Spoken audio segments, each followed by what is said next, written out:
Bueno, fue el martes cuando nos desayunamos con la noticia de que el Fondo Monetario Internacional había recortado por lo menos las perspectivas que tenía, lo que había proyectado para la economía en México. No fue el primero, antes yo lo había hecho la OECD, algunas calificadoras, Citi también había hecho lo mismo, incluso algunos integrantes del Banco de México también hablaban, si no de una recesión, sí una importante contracción. Y para hablar de estos temas, me da mucho gusto acompañar esta noche a tres amigos. Lucy Bravo, ¿cómo estás? El gusto es mío. Buenas noches, bienvenida. Gracias, José. Carlos Mota. Buenas noches, José Luis. Y Arturo Dam, ¿qué tal, Arturo? José Luis, Lucy, Carlos, buenas noches. Bien, gracias.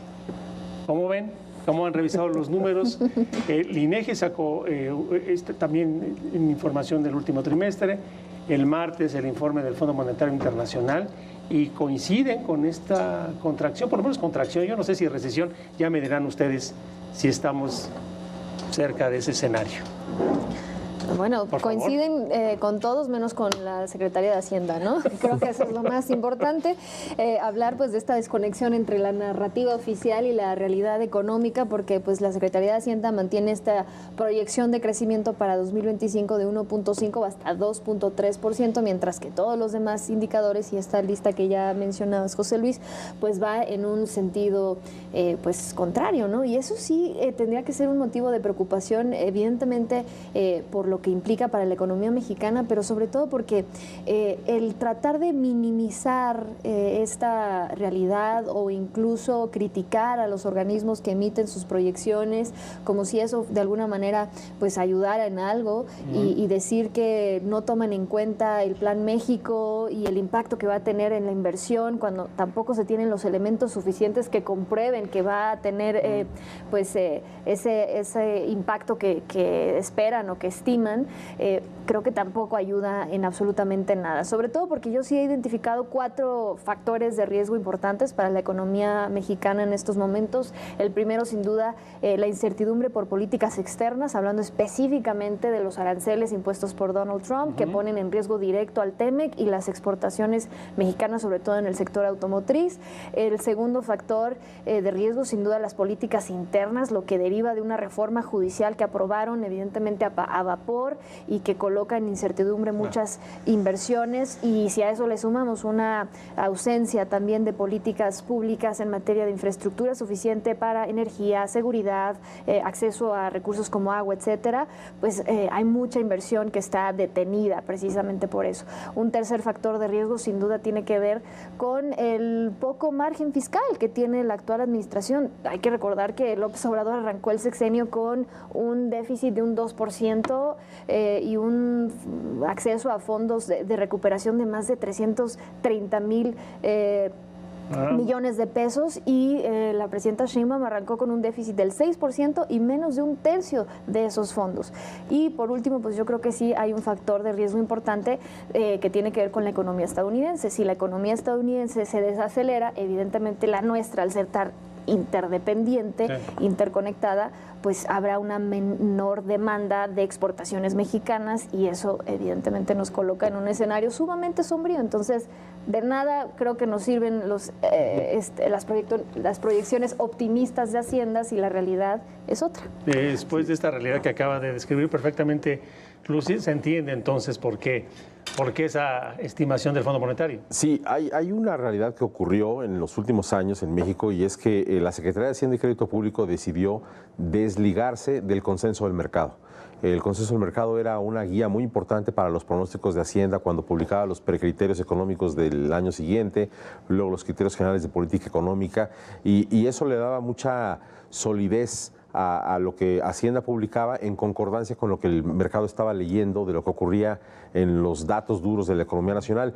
Y eso dejó de ocurrir hace ya algunos años con Rogelio Ramírez de la O, muy notoriamente después de la pandemia, y particularmente en los últimos 2-3 años ya vimos que pues, se fue por el lado optimista Hacienda, sin soporte de lo que el mercado decía. Creo que eso erosionó en buena medida lo que Hacienda tenía como legitimidad dentro del mercado, del consenso del mercado, lo que tiene que ver con los analistas de las casas de bolsa y la gente que hace las inversiones en el mercado de dinero y todo esto. Entonces, eso es una nueva realidad que estamos viviendo. Por otro lado, hay que considerar que que creo que estamos viviendo una especie de espejismos en México, económicos, que tienen que ver con el nearshoring, por ejemplo, que de alguna medida Lucy lo está planteando, y este nearshoring del cual ya no hablamos en México y que tuvo la agenda nacional durante los últimos 2 años y ahora se ha esfumado como si fuera algo que iba a venir como una promesa muy fuerte y de pronto ya no está y no está por esta realidad que bien describe Lucy por un lado, pero por otro lado estamos viendo un país de paradojas en los indicadores, ¿no? Porque sí es cierto que como bien está descrito el Fondo Monetario, todos esos analistas han dicho se está contrayendo o se contraerá este año la economía mexicana, Hacienda piensa lo contrario, pero por otro lado el dólar se está abaratando frente al peso, entonces el peso parece como un poco más fuerte, aunque hay una realidad internacional que habrá que comprender. La inflación está pues, relativamente bien contenida, se ha estado creando empleo, en fin, como que dices, bueno, pues ¿qué está pasando? Yo diría que en esta circunstancia bien diferente, casi se requiere un médico, ¿no? Psiquiatra que diga qué tipo de fenómeno conductual está atravesando la economía mexicana, porque no es normal, ¿no? O sea, lo normal cuando tienes un peso fuerte, inflación contenida, es que el crecimiento sea vigoroso. El crecimiento no está siendo vigoroso, más bien estamos en una caída económica. Pero si estamos en una caída económica, pues podrías asociarle a eso que también el peso se esté depreciando, que se estén perdiendo muchísimos empleos o que estuviéramos viviendo una crisis, cosa que no está ocurriendo, ¿no? Entonces es una paradoja muy curiosa en donde los espejismos nos traen con temas que duran 6, 8, 10 meses, un año, y de pronto se nos esfuman y vamos al siguiente, a ver cuál es. A ver, a lo mejor ahorita el espejismo es el Plan México, ¿no? Que supuestamente tendrá fechas perentorias en abril y mayo para sacarnos adelante, pero no sabemos si será cierto o no. Parece ser que, por lo menos, ojalá. Ahora, mira, Luis, antes de ver lo que pueda pasar en el futuro inmediato en materia de crecimiento, veamos lo que ya pasó. A ver, lo primero que hay que tener muy claro es que el crecimiento de la economía se mide por el comportamiento de la producción de bienes y servicios, el famoso Producto Interno Bruto. Veamos qué pasó. Miren, en el 2022 la economía creció 3.7%. En el 2023 creció menos 3.3%. Y el año pasado creció todavía menos 1.2%. Y si analizamos los 4 trimestres del año pasado, en el primer trimestre del 2024 la economía creció 1.7, en el segundo creció 1.2, en el tercero creció 1.5 y en el cuarto creció 0.5%. Ahora, mira, lo que estamos viendo en pantalla ahorita es lo que el INEGI llama el indicador coincidente para el mes de enero. A ver, aquí tenemos una radiografía de la economía mexicana desde 1980 hasta enero de este año. La línea naranja es la tendencia a largo plazo de la economía. Mira, la caída esa muy fuerte que vemos al final de la gráfica fue el primer semestre del 2020, hace 5 años. Ahora, si la línea apunta por debajo de la línea de tendencia, de la línea naranja y hacia abajo, como vemos que ya está pasando, eso quiere decir que ya estamos en recesión. A ver, esta es una de las posibles definiciones de recesión. Lo ideal sería que la tendencia estuviera por arriba de la línea naranja y apuntando hacia arriba. Correcto. Y está ya por abajo y apuntando hacia abajo, ¿sí? Y esto te dice pues, que la economía mexicana ya está en recesión. Yo me atrevo a decir que ya está en recesión. Bueno, el IMEF ha dicho lo mismo, ¿no? El indicador IMEF que toma los pedidos manufactureros y tal, también dice estamos en una contracción. Se está confirmando que es el Instituto Mexicano de Ejecutivos de Finanzas. Ellos dicen, bueno, pues con los indicadores y las encuestas que ellos levantan, también pues estamos en una recesión, ¿no? Pero además de los 20 países que revisó el Fondo Monetario, México fue, a todos recortó el crecimiento, a todos. Pero en el caso particular de México, no solamente lo recortó, sino una contracción, ya está apuntando a una contracción. Bueno, es un escenario muy diferente a todo lo demás. Así es. Mira, esto es las perspectivas de la economía mundial del Fondo Monetario Internacional. Déjame centrar nada más la atención en América. Crecimiento para este año, para Canadá, 1.4. Para Estados Unidos, 1.8. América del Norte. Vámonos a América del Sur. Argentina, 5.5. Colombia, 2.4. Brasil, 2%. Chile, 2%. México, menos 0.3%. ¿Sí? El único país al cual el Fondo Monetario Internacional le pronostica para este año un crecimiento negativo. Y un organismo que, por cierto, también había en su momento señalado el riesgo de las políticas internas que han desincentivado la inversión y que de alguna manera, pues sí, yo creo que vamos a entrar a una nueva etapa, no sé si de psiquiatra, pero sí mínimo de psicólogo, donde todos vamos a necesitar terapia para de alguna manera atender esta ansiedad, porque evidentemente vamos a entrar a una etapa de una guerra narrativa donde, pues sí, el gobierno no va a reconocer muchos de estos indicadores, ni la gráfica que nos acaba de presentar Arturo, porque también ya estamos en la era de los otros datos. Y si algo nos ha demostrado también la reacción, al menos de las últimas horas, del gobierno mexicano, pues ha sido eso. Y sobre todo porque, una vez más, basan su optimismo en una crítica a los organismos por, de alguna manera, no creer que los gobiernos tengan la posibilidad de contrarrestar las presiones del mercado, cuando si todas las señales que estás enviando al extranjero y también al interior con estas políticas internas inadecuadas, pues apuntan hacia allá, pues claro que va a ocurrir, ¿no? Esto simplemente es casi física pura, no es la gravedad, o sea, la realidad termina por caer por sí misma, y sobre todo porque el Plan México, pues una vez más, se basa en muchos de estos anuncios que se han hecho recientemente de estas inversiones privadas por más de 20,000 millones de dólares, pero de lo que no se habla es de toda esa inversión que está efectivamente detenida ya de por sí por las presiones internas, ¿no? Sobre todo derivados de la reforma judicial, pero si a esto le sumas el factor Trump, o sea, en verdad estamos en el peor escenario posible. Sí hay paradojas muy notorias, ¿no? Porque esto que se está mencionando del crecimiento económico de Estados Unidos, que era 1.8% y México cayendo 0.3%, cuando históricamente en las últimas 3, 4 décadas sabíamos que la economía mexicana iba en alguna medida en muy buena concordancia con la economía de los Estados Unidos. Entonces había este famoso dicho, ¿no? Que decía, si estornuda en Estados Unidos, entonces acá nos da una neumonía, en el sentido de que si allá va mal, aquí también va mal, pero si allá va bien, aquí también va bien, y ahora no. Ahora allá va bien y aquí va mal. Entonces, esa discordancia en el caminar juntos que teníamos, por lo menos en lo que se refiere al crecimiento del Producto Interno Bruto, pues es un claro ejemplo de que tenemos cifras pues paradójicas. O como una paradoja, hoy reportó resultados financieros trimestrales el Grupo Financiero Banorte súper sólidos. Y lo que está ocurriendo con muchas empresas es que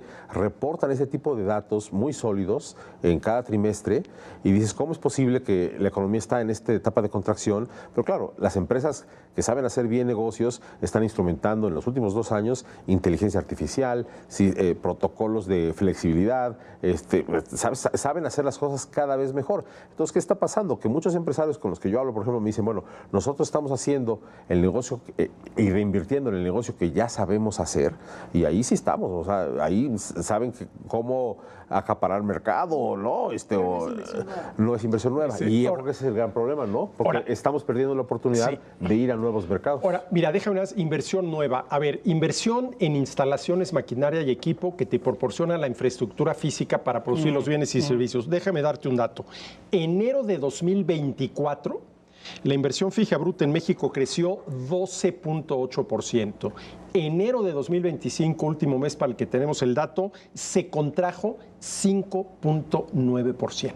O sea, de haber crecido 12.8 enero de 2024, decreció 5.9 enero de 2025. ¿Y por qué? Buena parte tiene que ver con lo que ya señalaban Lucy y Carlos, la confianza de los empresarios para invertir directamente en el país. Mira, el INEGI calcula el índice de confianza empresarial, 0 es total desconfianza, 100 es confianza total. En marzo de 2024, la confianza de los empresarios para invertir directamente en el país era en escala de 0 a 100, 42.4. Marzo de 2024. Marzo pasado había caído ya a 29.8. Bueno, y yo les quiero, lo mencionó Lucy en su oportunidad, que, y usando el símil de Carlos, el paciente ya venía mal, pero con este asunto de los aranceles, donde desde luego uno de los países afectados es el nuestro, ¿cómo juega esta incertidumbre, como decía Lucy, al momento de nuevas inversiones, mantener inversiones y mantener proyectos que generen empleos? Cuando se habla, o la intención de estos aranceles es de que muchas plantas pudieran emigrar, lo cual no se ve tan fácil. Pero ese es el planteamiento y eso genera desconfianza. O sea, hay un problemón en todo el mundo, eso sí hay que decirlo. El mundo es un polvorín comercial en este momento, ¿no? Entonces, muchas empresas globales surtieron inventario en Estados Unidos para tener pues adecuada logística y entrega a sus clientes en este primer semestre, sabiendo que venía el tema de los aranceles. Entonces, agotaron todas las compras que iban a hacer durante los primeros 6 meses del año y las aventaron de una vez a las bodegas y a los almacenes dentro del territorio de los Estados Unidos. Eso ya ocurrió y ahí está. Pero el problema es que la incertidumbre desde Estados Unidos continúa, ¿no? Entonces, ahora tenemos al presidente Donald Trump dando algunos pasos ligeros hacia atrás, ¿no? Diciendo que, bueno, los aranceles contra China no se van a quedar tan altos porque no se pueden quedar tan altos, y luego que está ponderando la posibilidad de quitar los aranceles a los autos, porque claro, ya ve lo que está ocurriendo en la industria automotriz y hay un cabildeo muy fuerte del sector automotor en la Casa Blanca. Sabemos, y yo creo que no podríamos desestimar que México está algo haciendo bien en Washington, en estas negociaciones que está teniendo el secretario Marcelo Ebrard ahí, porque la fortaleza del peso mexicano no es simplemente esta problemática global que sí lo es, sino que México eventualmente es percibido como un país que puede ganar un poco más dentro de este contexto tan adverso para muchos otros países. Es decir, hay un contexto bien complejo para el mundo y México podría, en alguna medida también un poco por suerte y por la historia reciente, salir relativamente bien librado si sabemos negociar. Y si sabemos capitalizarlo, ¿no? Porque efectivamente quizás en estos momentos sí estamos mejor parados que muchos otros países, pero por las reglas establecidas en un tratado comercial que evidentemente se tiene que defender a capa y espada, pero yo creo que hay una paradoja que no estamos tomando en cuenta, que es esta presión comercial de los aranceles de Trump hacia México están ligados a otros temas. O sea, Trump ha metido en esta negociación temas como seguridad, migración, fentanilo, y eso, en eso sí, o sea, a pesar de que nosotros cumplamos, digamos, con todas las reglas de origen y todas las reglas del TEMEC, si por acá no terminamos de ordenar la casa, tampoco va a levantar, digamos, esa presión. Y de ordenarla como él quiere que la ordenemos, siendo él el que va a calificar qué tan ordenada está la casa, que ese es el problema. Ahora, mira, la inseguridad, yo no sé si ustedes se recuerdan que hace un par de días, en una de las muchas entrevistas que da Trump a todos los días, le preguntaron de los aranceles, que cuál era el criterio para imponer los aranceles, y palabras más, palabras menos, dijo, pues depende del ánimo que tenga yo esa mañana. Pues sí. A ver, bueno, así lo dijo, depende del ánimo que tenga yo esa mañana.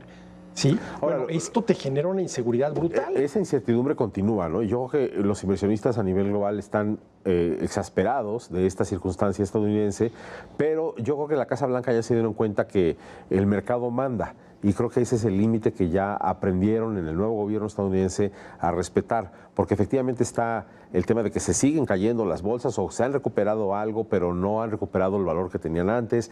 El mercado de bonos también está muy alterado, con muchos bonos cayendo de precio. Está el tema del dólar, ¿no? Que también de pronto se ve lastimado frente a una canasta de monedas. Este contexto no le gusta ya a la Casa Blanca y se da cuenta que hay un límite de esta incertidumbre con la que está jugando pues prácticamente cada semana. Entonces, creo que eso es algo relativamente bueno de las últimas horas, saber que el mercado tiene un freno de mano muy fuerte en donde la Casa Blanca no se va a jugar algo más allá, ¿no? Porque sí, el riesgo más importante es que de pronto en el mercado de bonos se piense en la posibilidad de que el dólar estadounidense deje de ser una moneda de reserva. Bueno, nos quedamos con eso, Carlos, Lucy. Gracias. Buenas noches, gracias, Carlos. Buenas noches, Arturo, gracias. buenas noches, gracias a usted. Sigue hacia el ADN 40, todo personal, Jorge Fernández Menéndez y Viviana Belsazo. Gracias, buenas noches.